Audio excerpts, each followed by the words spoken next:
Licenciado Gutiérrez, tenemos que hablar de lo que ha sucedido en el Tribunal Constitucional. La verdad es que, ¿qué quiere que les diga? Estaba a punto de nombrarse a 2 ministros, lo contamos ayer, a 2 ministros del tribunal, porque hay que reemplazar a los que terminan su periodo, y resulta que la polémica que surgió es que estaban siendo nombrados por este Congreso cuando terminan el 18 de marzo.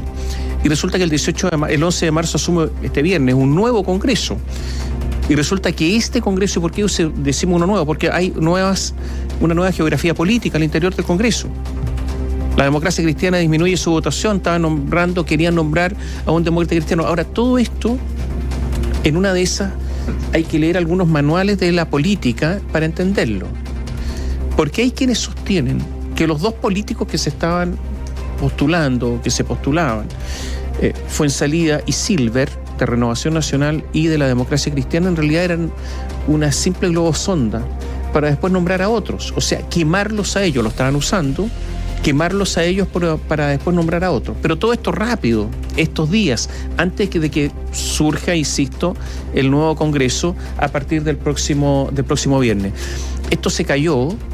Ayer la bancada de Renovación Nacional señaló que insistirá. Se cayó, pero no tienen votos, pero dicen que van a insistir. ¿En quién? En Gonzalo Fuenzalida, diputado que fue a la reelección, perdió, y dicen, él es nuestro candidato como ministro del Tribunal Constitucional. Y como deja de ser diputado, ¿cuál es el problema? En esa tesis, respecto de la lectura política, ¿no? Lo que uno puede entender es que, claro, era un nombre fusible, por definirlo así, quemable, eventualmente, para nombrar a otras personas. Lo que sostiene, por supuesto, lo que decíamos, el argumento es hacerlo lo antes posible, antes de que cambie efectivamente el próximo Congreso, porque ya la fuerza que tienen estos 2 partidos políticos en particular, la Democracia Cristiana y Renovación Nacional, todos cambian, pero esos en particular va a ser mucho menor que la que tienen actualmente. Sin referirme a las personas, ni a Gonzalo Fuenzalida ni a Gabriel Silver, la trayectoria que tiene que tener un ministro de Tribunal Constitucional tiene que ser una trayectoria amplia, tienen que ser expertos constitucionalistas, porque si los expertos constitucionalistas no están ahí, ¿dónde diablos van a estar? Pues sí, expertos constitucionalistas. Yo creo, no estoy inventando nada. En Chile hay diversos sistemas de nombramiento, pero en Chile estamos muy lejos de los estándares internacionales en cuanto a los requisitos y condiciones que tienen que tener las personas que asumen. En algunos países se dice no puede tener ninguna relación durante 15 años, etcétera, con el organismo que lo designa. Y resulta que estos señores están ahí. O sea, los estándares en Chile son bajísimos. En algunos países durante 15 años al menos no haber tenido ninguna relación con el organismo que los designa. Y ni siquiera están orbitando, pues son ninguna relación laboral con otros organismos, no haber prestado servicios jurídicos, por ejemplo, un informe en derecho o sea, están llenos de normas que aseguren su independencia. Nosotros no tenemos nada. Y nuestros parlamentarios, por último, si no está en la ley, podrían obrar como si estuviera, establecer ciertos requisitos que son de sentido absolutamente común. No estamos hablando de ninguna cosa o ningún conejo que uno saca el sombrero, ni mucho menos. Nada acá. Y por eso se dan todos estos problemas. Es terrible. Bueno, ayer finalmente no se dio la votación. Sectores de la propia derecha, que en este caso ya les contamos que dicen que insistirían en la postulación de Gonzalo Fuenzalida de Renovación Nacional, el nuevo oficialismo o próximo oficialismo. Y esto es muy importante, voces dentro del mismo Tribunal Constitucional, que digamos de pasada también ven que se complica su permanencia o su existencia, más bien en la discusión en la Convención Constitucional. Todos ellos pidieron nombramientos técnicos, que este estamento sea transformado por la Convención Constitucional, no eliminado, pero sí transformado, modificado, mejorado eventualmente, y que se termine, decían, con la lógica de los feudos o el cuoteo político. Ahora, esto... usted va a decir que estamos locurando. No. Esto tiene relación con otra negociación política. El famoso Consejo de Asignaciones Parlamentarias. Entonces, la negociación para ministros del Tribunal Constitucional y el Consejo de Asignaciones Parlamentarias estaba corriendo en forma paralela desde el punto de vista temporal. Y resulta que como esto es política, estaban mezclando la negociación para ser ministro con la negociación de qué parlamentario, ex parlamentario estaba en la Comisión de Asignaciones Parlamentarias, que son las que ven todo lo que son las platas al interior del Congreso. Entonces, usted dice, pero ¿cómo? Sí, se relacionan las dos cosas. Entonces, Iván Norambuena, por ejemplo, quien perdió en su intento de llegar al Senado, fue nombrado en la comisión, en el Consejo de Asignaciones Parlamentarias de la UDI. Le ganó a Leopoldo Pérez de Renovación Nacional. Pero esto estaba relacionado con la otra negociación. Te dejamos esto y tú nos das esto otro. A ver, porque lo que han hecho, insistimos, lo dijimos ayer, es faenarse el Tribunal Constitucional de esta manera. Sectores de la democracia cristiana, además, dijeron que el Frente Amplio tenía su propio candidato y vamos a tener que mirar en los próximos días con el nuevo Congreso si esto es así. Otro exdiputado, pues, Marcelo Díaz, que también podría llegar al Tribunal Constitucional porque también sería propuesto por la nueva hornada política, es decir, Frente Amplistas, que les gustaría a Marcelo Díaz. Que suena también como embajador. Es un nombre que suena en varios. Sí, pero yo cargos. Quiero decirlo al tiro. Si se nombra Marcelo Díaz, y no tengo nada contra él, pero si se nombra él, es como si se nombrara a Silver, es como si se nombrara a Fuenzalida. Entonces, si esta es la nueva política, yo diría es una política bien añeja, por lo menos en esta parte. Vamos a escuchar a Gonzalo Holguín para que nos entregue detalles. Hola, Gonzalo, buenos días. Hola. Buenos días, Tomás, Catherine, sí, ustedes lo señalan, pese a que existen muchas dudas sobre la correlación de fuerzas del nuevo Congreso Nacional y también el valor de los acuerdos tomados en una serie de bancadas que se incorporan a la Cámara de Diputados. Renovación Nacional ha señalado que va a insistir en nominar al diputado Gonzalo Fuenzalida como ministro del Tribunal Constitucional. Mucho ya se ha escrito y dicho sobre las razones por las que el nombramiento de los reemplazantes de los ministros Gonzalo García y Juan José Romero se suspendiera, pero la razón principal que escriben desde la centro derecha es que el nombre que acompaña en la dupla de la nominación a Fuenzalida, supuestamente el de C. Gabriel Silver, que nunca fue oficialmente nominado, ponía en riesgo el apoyo de los 2/3 de la corporación, que alcanza los 103 votos. En todo caso, las gestiones y comentarios de los ministros actuales del TC y sus dudas con la conducción del organismo añadieron dificultades a una nominación que no debía ocurrir, al menos según lo señalan desde lo normativo en el periodo actual, y que por evaluación de sus miembros tampoco debía considerar a ex parlamentarios que no salieron reelectos. Esto para evitar la lógica, ¿no?, del premio de consuelo. Pese a tener todos esos argumentos, el próximo jefe de bancada de Renovación Nacional desde el 11 de marzo, Andrés Longton, no solo defendió la pertinencia de nominar a Fuenzalida, sino que también los criterios para elegir a un legislador que está de salida. El nombre de Gonzalo Fuenzalida es un nombre que tiene un amplio acuerdo, no por el hecho de ser un ex parlamentario va a estar vetado. La Constitución no establece ninguna prohibición. Claramente que el elemento político va a estar presente en cada una de las nominaciones y debería estarlo. ¿Y por qué debería estarlo? Y la diversidad de pensamiento se manifiesta con distintas tendencias políticas, claramente. Sí, pese a que en medios de prensa trascendió que el nombre de Marcelo Díaz, diputado que tampoco fue electo, fue planteado por el Frente Amplio a micrófonos prendidos, los planteamientos del bloque muestran una posición muy distinta. El diputado de Convergencia Social, Diego Ibáñez, dijo dos cosas. Primero, que la Convención Constitucional debe reformar el Tribunal Constitucional, pero que también dijo que mientras este siga como está, se debe privilegiar criterio técnico para elegir a sus ministros. Ese es un problema político que hoy está también discutiendo en la Convención Constitucional. Nosotros no estamos de acuerdo con un tribunal constitucional con un control preventivo, que es un verdadero legislador. Estos nombramientos que se han hecho me parecen que no son procedentes. Preferimos que mientras exista el Tribunal Constitucional tengan un perfil técnico, no político, que va a alterar también la razonabilidad de un órgano que se debe a la primacía constitucional y no al cuoteo entre partidos políticos. La mañana del lunes había alguna duda, quizás alguna expectación sobre la postura pública de que iba a tomar la bancada de la UDI en la materia. Sus compañeros de coalición han empujado el nombre de Gonzalo Fuenzalida, y lo seguirán haciendo, y un acuerdo político para sacar al diputado Leopoldo Pérez del Consejo de Asignaciones Parlamentarias ponía el gremialismo en la misma lógica de nombramientos políticos, lo decíamos, en favor de Iván Norambuena. El jefe de bancada, Juan Antonio Coloma, despejó en algo esa interrogante. Dijo esperar que en el próximo Congreso, que comienza el próximo martes, se elija para el TC a quienes tengan mejores capacidades profesionales.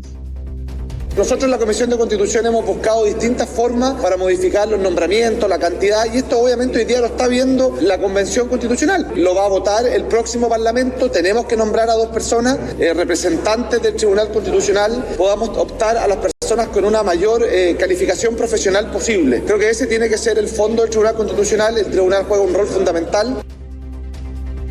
La tarde del lunes, el ministro del Tribunal Constitucional, Rodrigo Pica, conversó con Bio Bio TV de España y dijo lamentar la lógica binominal y de feudos que mantiene el Congreso Nacional cuando toca nominar a los integrantes de este estamento.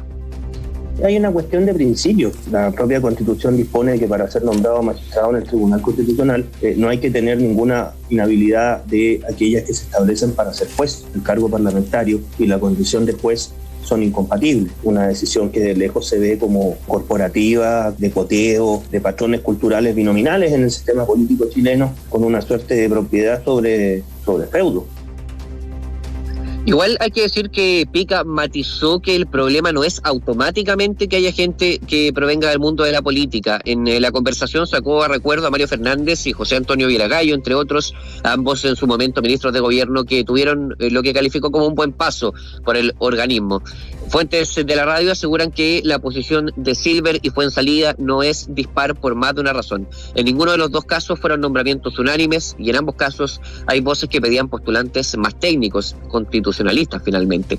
Pero lo más importante de todo, Catherine Tomás, es que luego del fracaso del punto de tabla, una sensación gobierna, de que el próximo Congreso Nacional, que se activa en solo días y lo hará por 4 años más, pedirá otras negociaciones y muy posiblemente otra lógica, no respetando necesariamente el apoyo a los exparlamentarios, ni mucho menos la lógica de que a la democracia cristiana y a Renovación Nacional le corresponden estos, entre comillas, cupos, ¿no?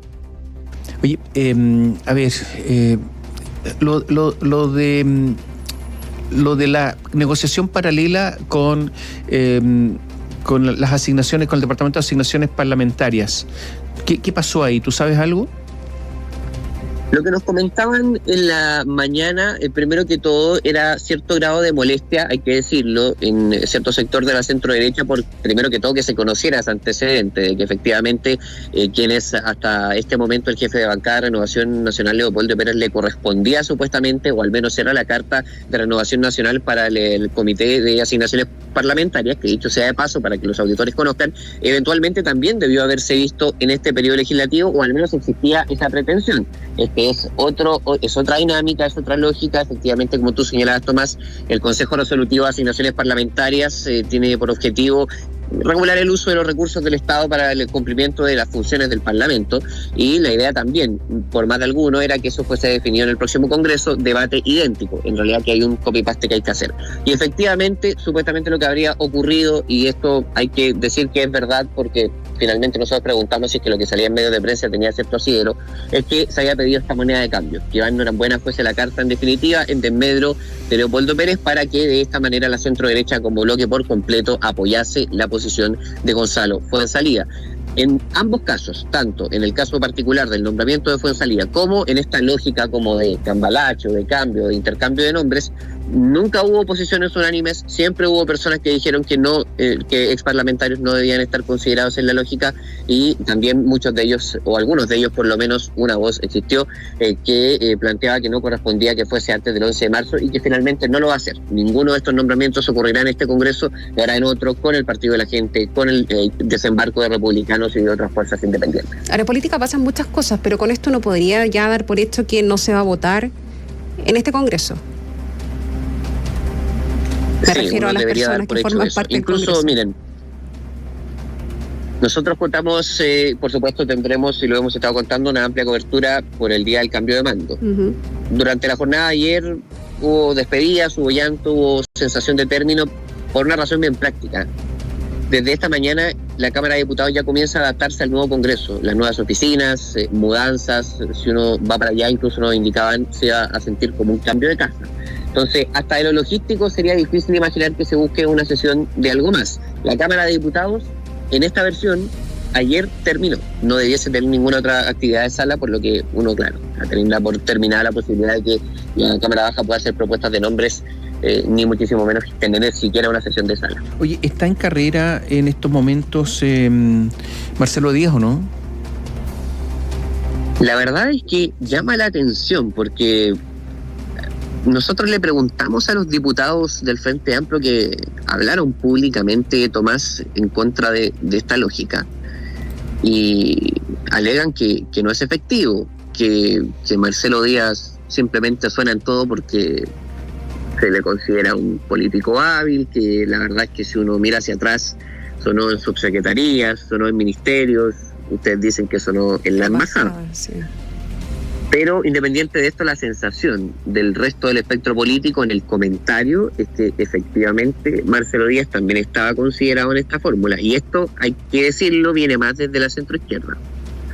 Nosotros no estamos diciendo que el Frente Amplio no lo esté considerando, pero sí les estamos diciendo que en el comentario, hablando con el parlamentario, con la persona llegada al bloque, nos dicen que no es tan efectivo lo de Marcelo Díaz. Vamos a ver qué es lo que termina pasando. Muchas gracias. Gracias, Gonzalo. Buen día. Chao, Gonzalo, hasta pronto. Sigamos hablando del Tribunal Constitucional, pero pasemos la página de este capítulo, por lo menos en relación al nombramiento de próximos ministros. Hablemos acerca de una sentencia. Una gravísima sentencia. En contra del tribunal. Sí, es una sentencia laboral de... A ver, el Tribunal Constitucional ha sido condenado por la justicia laboral. Este es un fallo que fue dado a conocer en el día de ayer. Demandante Pilar Arellano en contra del Tribunal Constitucional. ¿Por qué? Bueno, por haber vulnerado el derecho fundamental a la no discriminación por salud y el derecho fundamental a la integridad psíquica. ¿Y quién es Pilar Arellano? Es una ex relatora del organismo. Fue el juez Víctor Rifo quien acogió la demanda ingresada hace 3 años por quien ahora es ex funcionaria del Tribunal Constitucional, quien fue despedida de la institución en enero del año 2019 por decisión de la mayoría del Pleno de Ministros. Se asegura que el despido de la demandante es una vulneración a la garantía de la no discriminación, ya que se motivaría en la salud de la trabajadora. Lo anterior, ya que la demandante hizo uso de licencia médica por cerca de 10 meses, reincorporándose solo 1 mes antes del despido, sin que la resolución de despido considere ese factor, al establecer que las facultades de la demandante eran insuficientes para enfrentar el trabajo, se lee al inicio de la sentencia que fue despachada ayer. El fallo además plantea que el despido discriminatorio de la demandante ha afectado también su integridad psíquica, principalmente en el proceso de deliberación que se extendió por algunas sesiones del tribunal, por los fundamentos de la resolución de término y por haberse declarado que la demandante no tenía capacidades suficientes para realizar su trabajo, todo lo que incluso motivó una recaída en su condición de salud. Esta sentencia tiene 63 páginas y va desmenuzando punto por punto las vulneraciones planteadas por la demanda. Algunas las desechó, pero la gran mayoría fueron aceptadas. El juez Rifo acreditó varios indicios con la prueba presentada que daban sustento a lo reclamado por la ex relatora. Del largo análisis de la prueba que se realiza, se ha establecido que la demandante hizo uso de licencia médica por casi 10 meses de manera continua antes del despido. En razón de lo anterior, es imposible anotar defectos en su trabajo anteriores a 1 año previo al despido. La resolución de despido plasmada en el acta de pleno de 24 de enero de 2019 no contiene fundamentos suficientes para explicar esa decisión, indicándose escuetamente que la demandante no está capacitada para el trabajo sin ningún parámetro real que explique tal juicio, conteniendo vagas pero a la vez lapidarias calificaciones de su trabajo. No se explica ni mínimamente en qué consiste la nueva forma de trabajar o el sistema de trabajo futuro que impone el despido. Los participantes de esa decisión que comparece a juicio asocian al despido, asocian el despido no a un mejor funcionamiento, sino a valoraciones subjetivas de la labor de la actora, se lee en el fallo. Este fallo explica también que la denuncia de vulneración a la integridad psíquica y física de la demandante abarca tanto el trato que le era proferido por determinados y determinadas ministras del Tribunal Constitucional, como el sistema de trabajo al que era sometida la trabajadora, todo lo que habría tenido importantes consecuencias en su salud física y emocional. Por ejemplo, lo primero, la demanda expuso algunos hechos puntuales. Arellano relató que producto de un error en una sentencia, la ministra María Luisa Bram solicitó reemplazar unas palabras. En medio de eso, la magistrada se negó a firmar el documento profiriendo gritos a la demandante. Esa vez el expresidente del Tribunal Constitucional, Carlos Carmona, reprochó a la exrelatora haber desobedecido a Bram y propuso iniciar un sumario en su contra. También la demandante relató un episodio de gritos y fue protagonizado por el ministro Gonzalo García. Pese a que estos hechos no pudieron ser acreditados, la sentencia sí dejó abierta la posibilidad de que hayan ocurrido, dice la sentencia. No es posible establecer que la demandante fuera sujeto de gritos, humillaciones verbales o violencia física explícita, pero no debe confundirse el trato cordial y educado con un trato respetuoso y protector de los derechos fundamentales. Dicho de otra forma, es posible ser cordial o correcto en el trato y a la vez establecer y someter a la trabajadora a condiciones de trabajo que vulneran derechos fundamentales, como ha sido el caso. Bueno, esta es una larga sentencia que termina en lo siguiente, en una indemnización de 11 remuneraciones por un total de 73.902.675 pesos.